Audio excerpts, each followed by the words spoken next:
Hey YouTube, what's going on? Today I'll be showing you how to play Pokemon Go from your house without leaving the house completely. What I'm talking about is basically a Pokemon Go Spoofer that comes with a lot of handy features. Like this is basically a Pokemon Go hack which will allow you to spoof your location in Pokemon Go.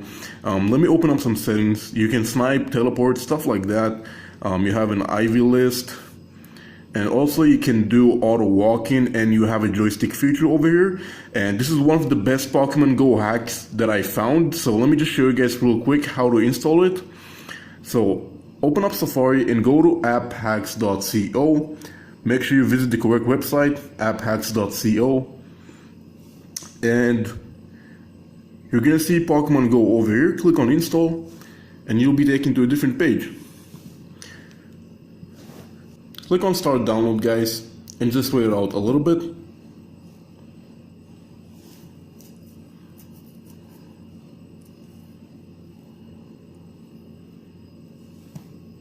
And after that, you'll be able to use the Pokemon Go spoofing that everybody is using as for today's situation, because you're not going to be able to leave your house, from what I know, in most countries. So this Pokemon Go hack is very handy, guys, so you should use it as well.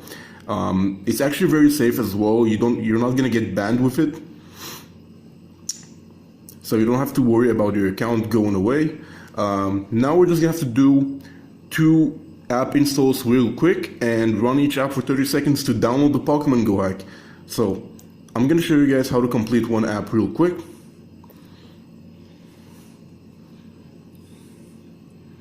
This is gonna be the first app I'm gonna be doing.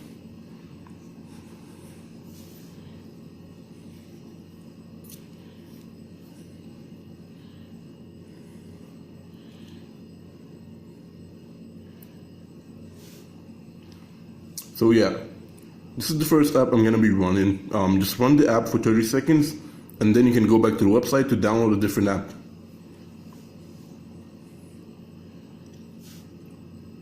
Also, if you have any friends that want to learn how to spoof in Pokemon Go, you can send them this tutorial with them, so they can also use our hack Pokemon Go tutorial, so they can also get the Pokemon Go spoofing that I was talking about earlier. And I want to mention that this Pokemon Go hack works on iOS and Android, and that means you're going to be able to spoof Pokemon Go on iOS and Android. So after I run the first app for 30 seconds, just go back to the website. You can do another app if you want to. I mean, it's necessary to do because it says to download 2 apps. So this is the second app I'm going to be running, and run the second app for 30 seconds as well. And then go back to the website to download the Pokemon Go hack. So I'm gonna keep waiting again, and then you can go back to the website and you'll have the Pokemon Go hack that I showed you, and you'll be able to use the Pokemon Go Spoofer. So you can play Pokemon Go from your home, obviously. Yeah guys, I'm nearly done running this second app for 30 seconds. And that should be it pretty much. Let me just show you guys the Pokemon Go hack again.